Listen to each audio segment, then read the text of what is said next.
Good day, everyone. Welcome to Douglas Robbins' Den of Discussion number 17. Write what you know. Well, what do you know? This is always an idea that you hear bouncing around. Oh, you should only write what you know. Well, that's a very limiting idea, isn't it?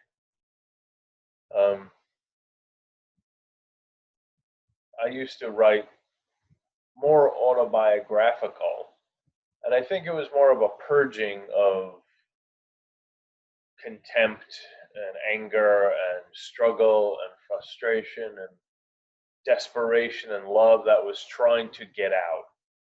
And so I would put it on the page. And it was good. I enjoyed purging in that way. But at some point, it felt like I was going to the same well over and over again. Maybe I didn't want to put only myself on the page. I had other interests, other pursuits. I didn't want to be, in a sense, a one-hit wonder with the same beat, the same song over and over again. But there is some truth to writing what you know. For instance, I had taken a class years ago down in the big city, Big Apple, and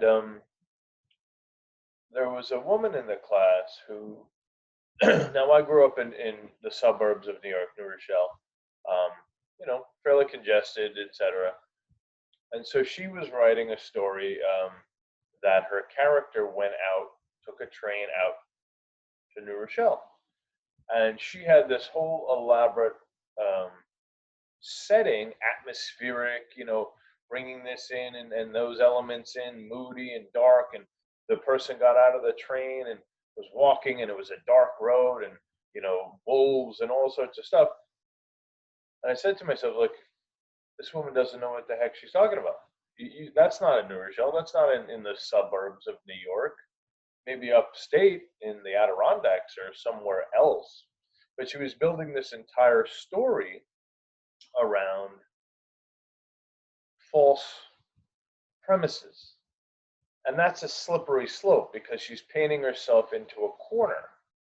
So if she had done a little research or had even maybe taken the train, which is probably what I would have done, taken the train wherever, kind of getting a feel for it, instead of just fabricating this. Now you can fabricate a made up place, but you can't fabricate a known place because people will call you out on it. So in that regard, writing what you know, she wasn't writing what she knew, and she wasn't writing anything she researched either. And that was a problem. So that's a slippery slope. But do you always need to write what you know? Of course not. But there's an essence to us we're writing about. Stephen King doesn't know about the supernatural. He hasn't experienced, powers and whatever. But it's an essence. It's something within him, some sort of information that comes out in this way of explaining the world or explaining this realm that he creates from. Same as Jules Verne. What the heck did he know about 20,000 Leagues Under the Sea? He wasn't there. You do your research. You learn. Then it becomes who you are. In that same class, the instructor was rather arrogant. He didn't really write. He was an editor. So right there you have a bit of a problem. He's just saying, I know what I like. So we were going around the room, about 15 of us, and it was supposed to be everyone commented on your piece, something good, something bad, etc. And I said, well, does it matter? Should we say our own opinion of the piece? No, only matters what everyone else is saying in the class. Said, well, of course it should matter what I have to say, because ultimately it matters what I want to write. And this is where we have to take ownership of what we want to put on the page, not for the peanut gallery. I mean, yes, you have to have elements,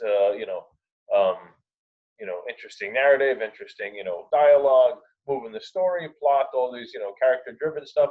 Of course, has to be good writing.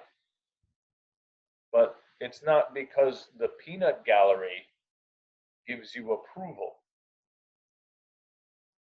So, yes, write what you know, because that's sort of the driving force behind the writing. But, I wrote a sci-fi piece called Naracon.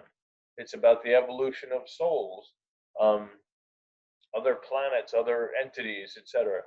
Do I know any of this stuff? No. But you craft it, you make it as real as you can. And then it becomes real for the reader. So, this is a short one today, but trust what you're writing. And what do you know? Well, you can know almost anything nowadays with the internet, with a little research. I have a piece called Gaia's Revenge that I'm writing now about the Earth pushing back about pollution and creating a virus, or what appears to be a virus, because it's too toxic. Well, I looked up phytoplankton. The phytoplankton can absorb carbon and create oxygen, etc. More than all land vegetation combined. So, did I know these things? No. So trust what you want to write. Don't listen to that crap that you can only write what you know. I don't even know what that means. Do you write only what you experience? That's autobiography. And that's great. That's a great starting place. That's where most people start, is what they know. Right where your passion is, right where that guidance takes you, and allow it to happen. Keep writing though, most important. Keep writing. Don't stop. If this is who you are, don't stop for anything. That's it. Have a great day. Keep writing. Be well. Bye-bye.